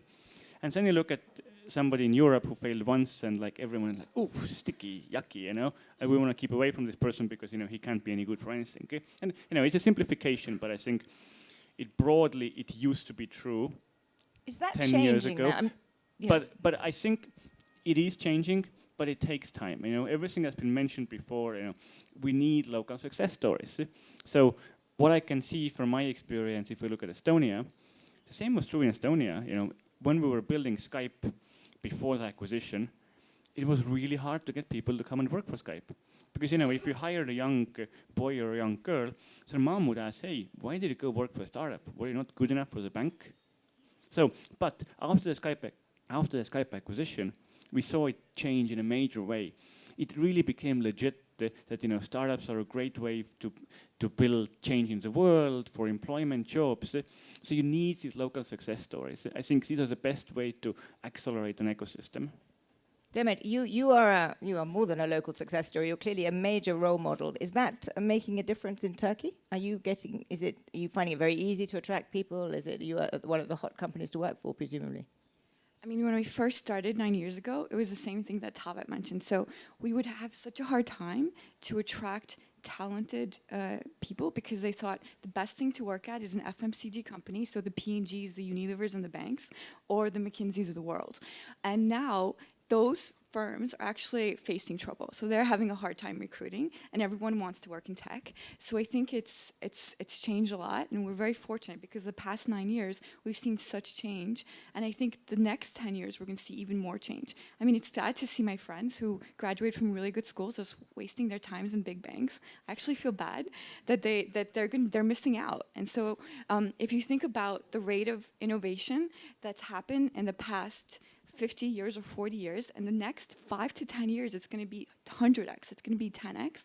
And I feel that we're all so fortunate here to be able to be in this. And I think that the people who are not in these industries and who don't get it, in 5 years, they're going to feel really sad. This is a great antidote to a lot of the Euro pessimism that we heard from some of the earlier panels. Demet, this question has now come up twice on Slido, so I'm going to ask it. We're going back to the challenges of being a woman founder, and they're both questions along the same lines, which is, can a woman found a company after having started her family, or how many founders there are with children? I'm going to put them together and say, there was discussion this morning about work-life balance. How does that fit in with being a woman founder? So you really don't have any work-life balance. You just don't. Forget about it. To be honest, I mean, that's really the case. At least it was for me. Unless you have some patented technology that no one else in the world has, and you can have an easy life, but most of us don't. And so you really don't have work-life balance. And I've been married for 9 years. I don't have any kids. And the reason why is this. I mean, I'm so passionate about my work that I can't think about taking a few months leave of absence. And there's some examples of female founders that are friends that have been able to do it, but I just haven't been able to do it. I mean, if it's one development area I have, is definitely this. But even that, like if we see women founders, the really big unicorns, there's very few examples anyway, and the examples that you see that have a family is also far and few. And sorry, it sounds like a bit brutal, but this is what I've experienced. But what's really important is building a great team. So I know that that's what I invest in, like building an amazing team that you can delegate and you can empower. And so I've been fortunate to be able to find a great team. So if I wanted to have a family, could I? I probably can. I'm just too obsessed right now with what I'm doing, and we're growing 90%, so it's really hard. And when you grow that hard, you have to really constantly iterate, and you have to improve your systems, your process, team. You're always recruiting. You have to onboard them, make sure that they're fitting the values. So I haven't had time, but maybe in the future. I expect this also has to do with the broader social context that you were talking about before, that we're still in a world where it's not, there's not equivalence in how much time people take off, that it's still more normal for a mother to take off more time than a father. Things change so much in 6 months, right? 6 months of a startup is like 5-10 years in a company probably. So you just can't take 6 months off. Let me translate that. I'm not going to ask you exactly the same question, but it is related, which is part of, and I think one of the reasons 6 months is such a long time in the life of a startup is this need to use Reid's phrase, blitzkrieg, scale at speed. You really have to scale dramatically fast. How have you done that, Tavek? And what are the sort of bits of advice you would give to entrepreneurs about how to do that successfully? So, I mean, I think that really comes down to the team, you know? And same, like, just to answer on the previous, like, to put the previous point in here, like, you know, if you want to have a family, it really comes down to having a great team around you. So we joke at home with my wife, so transfer is our first kid, now we have 2 real ones as well. So it's just, it's about making the whole team work, and it's a constant juggling. But, you know, if you were talking about blitz scaling, or, you know, in general scaling business, it's about making sure you're hiring great people, making sure you find a way to hire them quickly, and then make sure you don't become the bottleneck yourself, you know, get out of the way yourself, allow the teams to decide as much as possible, try to have a flat hierarchy, and try to make sure that people know which way we need to be running at. Because if that's clear, then generally they will figure out the right way to get across and around the obstacles that come in the way. You know, we're a team of 1,100 now. Like, you know, I do remember the hardest years, like, you know, when we grew from 100 to 300 in a year. It's gonna be bloody messy. That's okay. How many employees do you have now? How fast have you grown? 1,800 right now.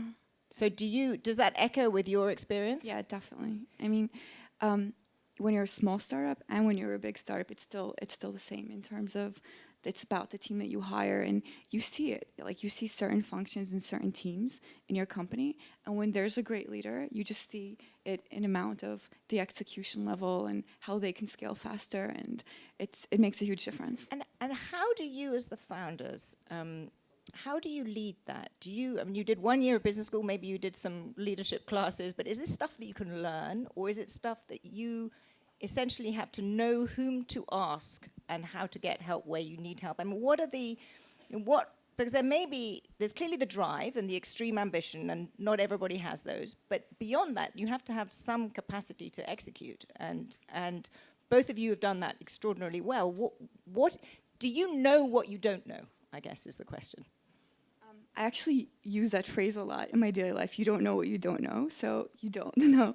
But in terms of leadership, I think it's just like being a founder. You learn by doing, but also by getting constant feedback, by being open to asking what you can do better, learning from your peers. I think it's great to hear from really successful founders and listen to conferences, but you really learn more from your own team, and you learn more from your peers. What are they doing great that you're not doing that you can do?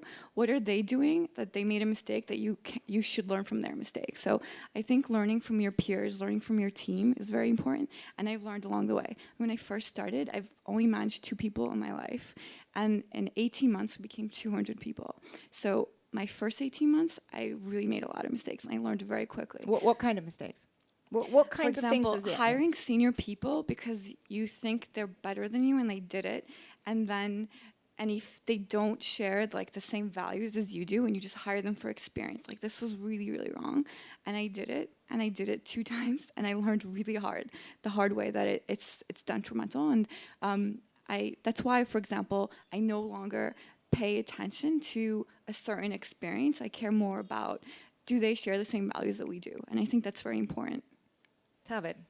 So I think nothing will prepare you well for this. Like, no class you can take on leadership is actually going to be helpful before you're in it. Like, unfortunately, for most of us, we learn from our own mistakes rather than learning from other people's mistakes. But that isn't to say that we shouldn't surround ourselves with people who have seen it before and who can give you a mirror you can talk to, and tell you about, hey, let's talk about this, that, it could be people on the board, investors, other mentors you surround yourself with. What I found also helped me, and it echoes a bit what's been mentioned before, having been through Skype and seeing the journey in Skype, it prepared me in a way that I had a good idea of what's going to happen if we're successful. I knew that we're going to be hiring, like, I knew all this because I had seen it at Skype, so I think that helped me mentally a lot. So it's experience, and it's having seen it before matters a lot. One question which I won't ask you. I think that's the best training, like working in a startup before you start your own. So if I were to do something differently, rather than working those big companies, I would have definitely worked in startups. And then before you started your own. Definitely, yeah. So what is because there are a lot of venture capitalists here, and I'm sure some watching too. From your outside investors, what's the most useful thing they delivered to you? Not aside from the capital, obviously, but in terms of advice, being there. What do you want from those kind of people, Tavid? We can argue this until the cows come home. If investors add anything besides money, I can take both sides of the argument. I think it's good to separate them, but oftentimes you can't get to really smart people to come and help you unless they're able to invest as well. I think fundamentally it comes down to surrounding yourself with some people who you can trust and who you can build a relationship with. Like, I don't really believe that you go to a conference and you listen to Reed speak, and you can pick up a lot of it. Using what Mike Volpe was saying before, and I'm trying to paraphrase that. If you as an entrepreneur take too much of advice from an investor or board member, then that means you're probably doing something wrong. You're in the wrong place because you have no idea what you're doing. Okay? And also at the same time, if you take too little of their advice, that probably means the investor or board member doesn't know what they're doing. Okay? So there's a balance somewhere, 20, 30% of advice that they give is probably relevant, but you have to be the filter. But if you take none of it, then they don't know what they're doing. If you take too much, you don't know what you're doing. That's you need pretty to close be to what Mike somewhere in Volpe the said, middle. right? He wanted someone who listened to 20% of what he was saying. So that's sort of about the right figure. What about your experience? I mean, it depends on the investor, right? So sometimes you have investors that are smart, sometimes those are not so much. And so you have to really identify which one can help you and which one can't. So I have from both categories without giving names. So some of them that I found their advice has been helpful, I go to them more for advice. And those that I haven't, I just deliver the figures and just update them.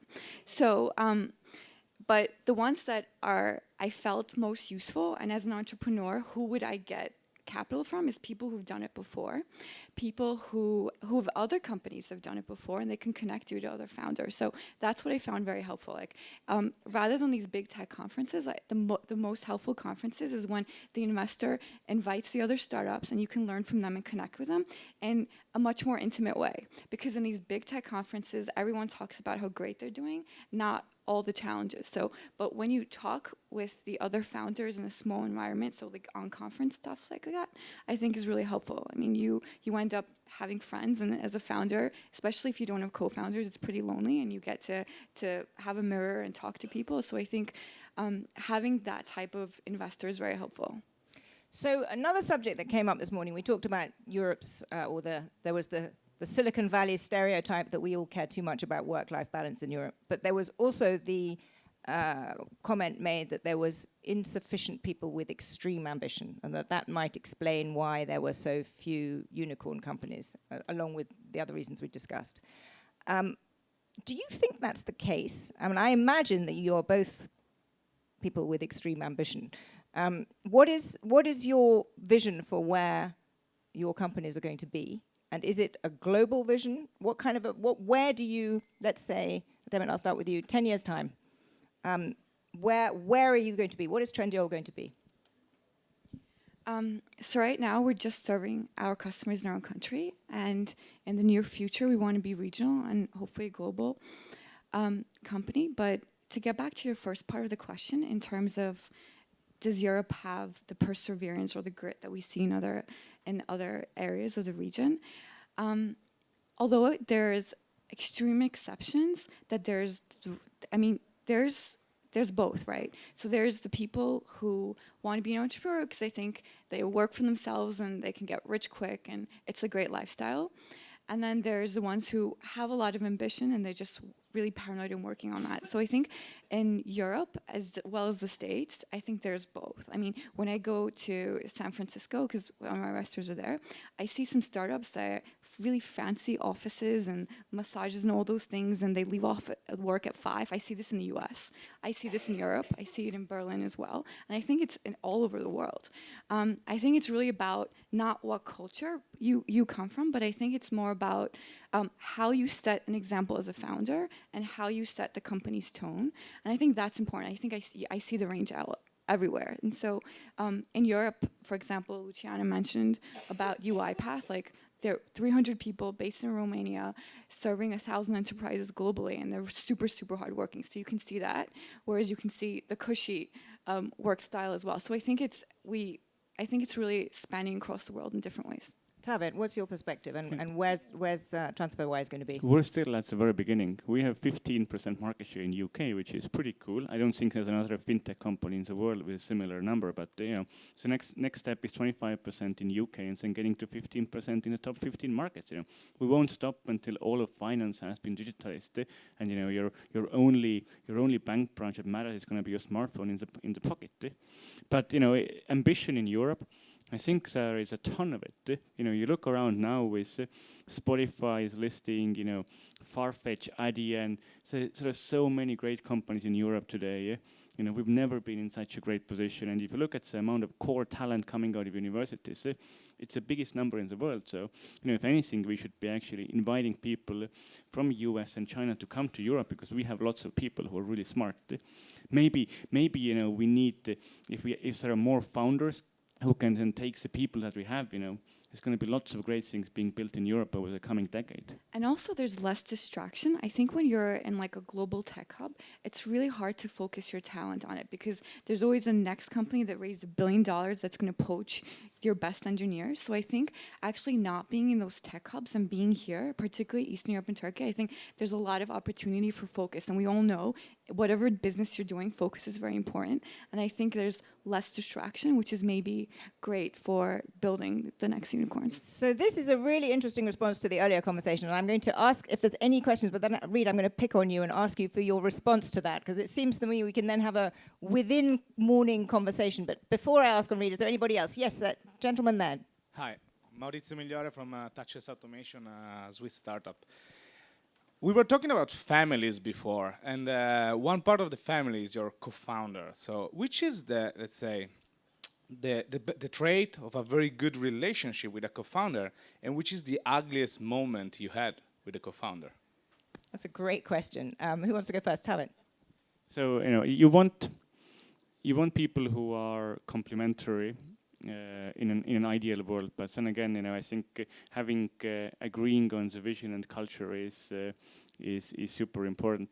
I think a co-founder is a little bit like being married, and every marriage has ups and downs. So it's bound to be a relationship you have to work on. You have to work on it hard because it's very stressful at times. Demo. So I think it was talked in a previous panel that, and I really resonated with that, it's the idea that you need to share the same values, so what's really important to you, but you need to really have different skill sets that help you become successful. I mean, the odds are what? Like, I think 10% of startups can be successful. So the more stronger skill sets you have as a combined team, and the diversity is very important. But if you're too diverse that you don't share the same values, that's also very hard to work together. So I think those two are very important. Yes, gentleman there. Right there, yeah.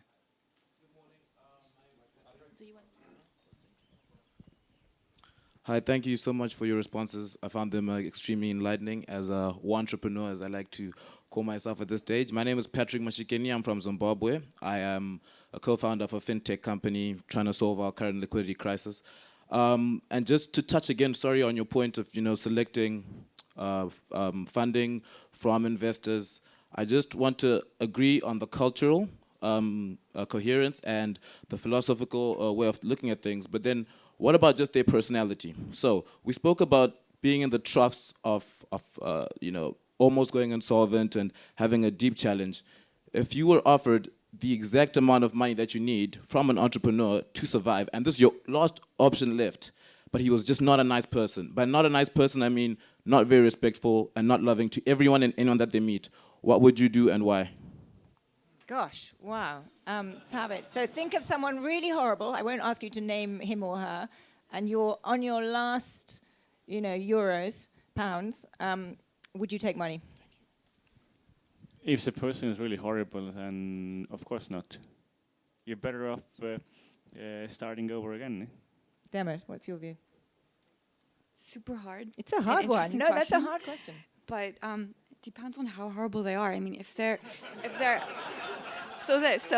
no. I mean, are they horrible because they're aggressive and they're pushy? Are they horrible because they're unethical? If they're unethical, then definitely not.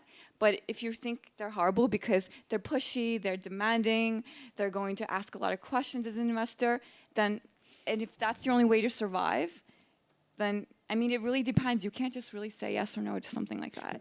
It also depends on the contractual agreement, To say. So if they're horrible, but you have a contract. If they're horrible but have no rights, then Exactly. That's even then, I would recommend no, because they can be really damn annoying. But if they don't have the contractual rights, they have whatever. You just answer emails later or don't give any updates. I don't know. Answer yes at the back there.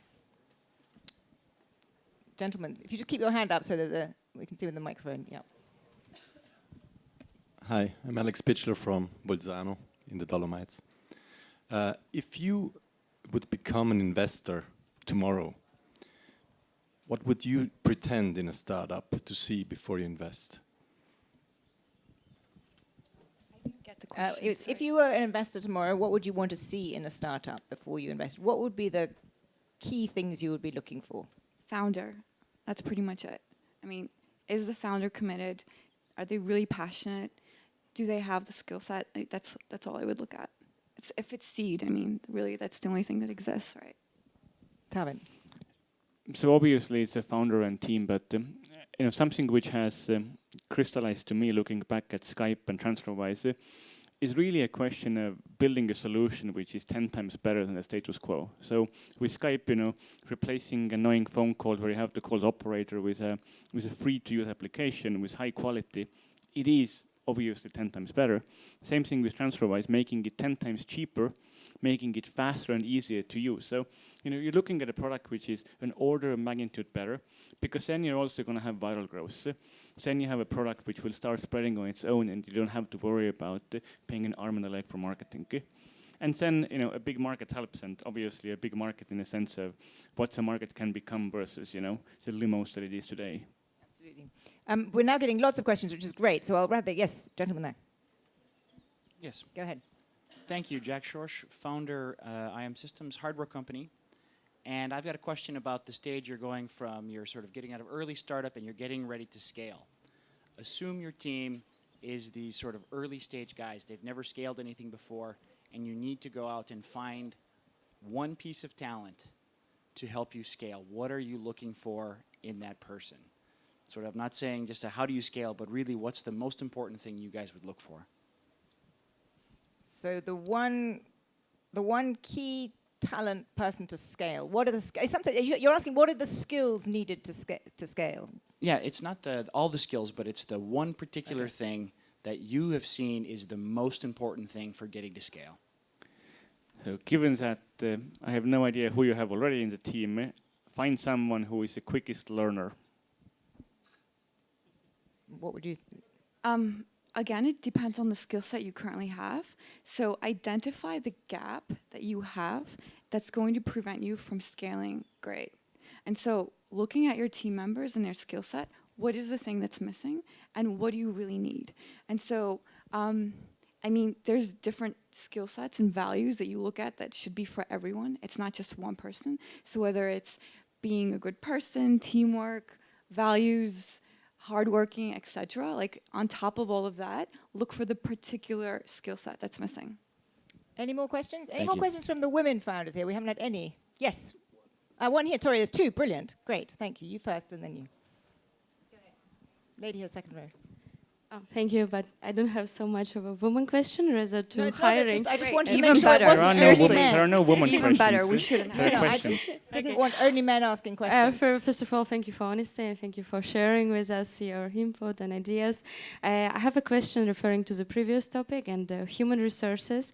We now raise also an investment from Germany in a robotics startup, and we are hiring right now, and we are trying to get senior people, and we are going across. We are all younger than 30s, and we are looking now to the people who are older than us because we lack, unfortunately, some of the skills. And how do you deal with it? You mentioned previously, Matt, that you had a bad experience, and it's not that easy to find people who fit in or share your values. Can you maybe elaborate on this? Thank you. So why are you, sorry, I need to ask you a question before. Why are you looking for more senior people? Like, what's missing? Can we have the microphone back? Yeah. Yeah. Okay. So, for example, we're in a core robotics technology, and for certain tasks of the technology, we need people with more experience because we lack of the skills. And there are two ways to do this: either to outsourcing, or of course you can learn by yourself, which we are doing right now. Sometimes it takes too much time. Yes, right? exactly. And we need to deliver fast on our deadlines, and the product should be ready. And that's why we are trying to outsource, but on the other side, we also would like to have at least one senior person on this particular part of the technology that can help us to boost our development. And your challenge is now finding the person or understanding if they're the right person? Sorry. It's like we found the person, but it's rather understanding how we attract the person, because the person is also working obviously for the big corporate. And the first thing, and the second one, how to understand if the person fits, and maybe how do you actually motivate the person to join. So attracting the people, I think, if they're not attracted to your business and they're not passionate about it, then Like, you shouldn't spend so much of your time trying to sell the idea. Because if they don't believe in it and they're not passionate and they don't want to work in a startup, they're probably not going to be the right one. But sometimes it's really difficult to find the experience and plus the passion, so I understand where you're coming from. And if that's the case, you spend a lot of time and you see, is passion building over time? Are they asking a lot of questions, for example? Are they just talking and explaining all that they know? Or are they asking questions about your company and what you're trying to solve? So you just test the level of that passion. And if you see it's increasing, there's different ways of attracting them, right? I mean, they're probably working in a big company and they have no upside. And so what's really exciting about startups is you can hire a great team and you can make them really wealthy as well. And you can give them upside and you can attract them that way. But I think the major thing, what I learned from my mistake, is that to really understand, are they passionate and they're open to learning?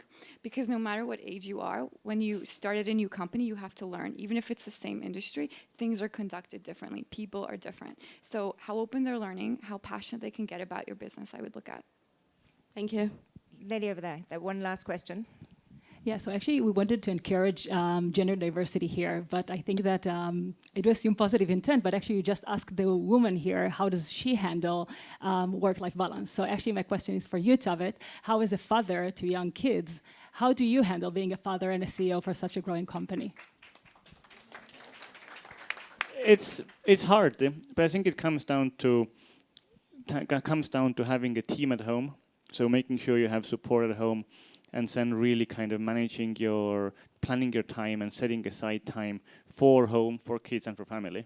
So what I try to do is go home, so I'm home 6, 7, so I see the kids, then I go to bed, and then I work again from 9 p.m. So kind of setting a routine like that, and it does mean some compromises. Like I can never go for a beer with colleagues after work, just because that time doesn't exist for me. It's either going to be planned 7 weeks in advance or not going to happen. So, it's about making compromises. I think we're running out of time, but I did, having asked Reid to come back with a couple of comments, has your view, Reid, of Europe and Europe's entrepreneurship changed, having listened to this? No. One of the good things about the video is I was not the person who said that European lacked ambition. You're picking on the wrong person for this specific thing. But you did have some concern. No, my specific thing was that the structure of the society and the environment around it actually, in fact, impedes these people with ambition. The fact that, for example, there's a default of, change is maybe bad, or, well, look, if you're an early stage startup, shouldn't you be responsible for your social mission right now before you start? Those kinds of questions, which are impedance factors in getting there, are highly present here. I think that there's I think there's a bunch of super talented and very ambitious people here. So it was funny because John's like, the ambition. I didn't make the ambition comment. I actually think there's a lot of talented ambition. So for the record, for anybody who's watching online, that was my mistake. It was Peter Thiel who said that. It was not Reid Hoffman. But broadly, I think that concern has been dispelled by these two remarkable individuals. I think that was a really fascinating conversation. Thank you both very much indeed.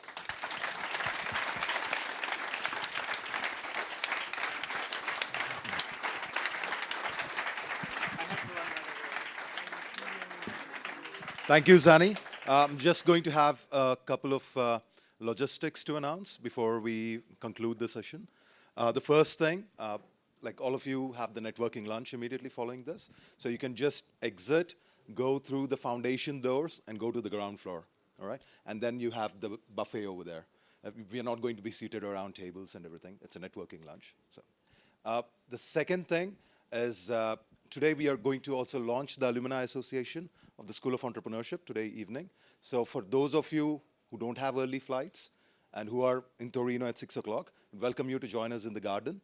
So there'll be the students who just graduated from the School of Entrepreneurship will be launching their association. And then there were 2 other points I forgot, but this building has been recently renovated and is entirely dedicated to innovation. So when you're having the networking lunch, you're going to find people right under the stairs who are going to start conducting tours of the entire building from 13:30, all right? So you find people with flags or umbrellas, they're doing the tours. When they have enough people, they're going to take you on the tour will take 10, 15 minutes, not more than that, all right?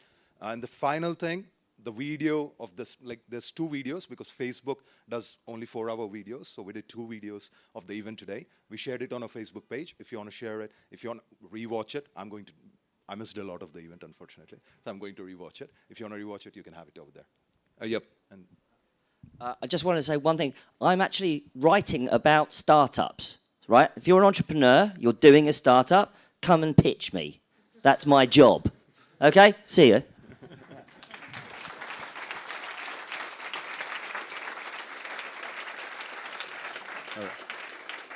And to finally conclude this wonderful session, I would like to re-invite Mr. John Elkin, who's the host of the day, to give his thank you message.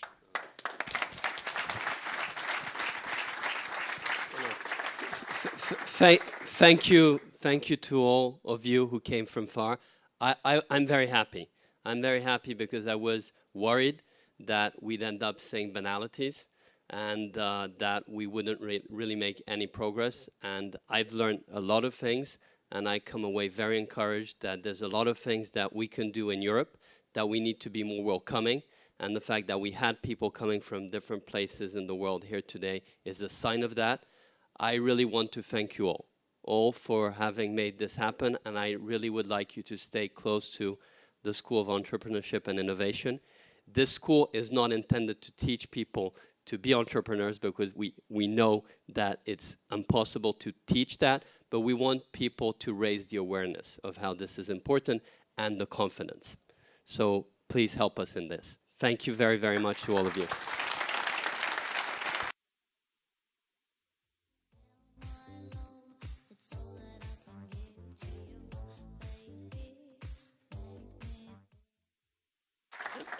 And before we break for lunch, I want to thank also everyone who's helped organize this, Andrea, Raghu, and all of you here who've helped it. So thank you, and let's go have lunch.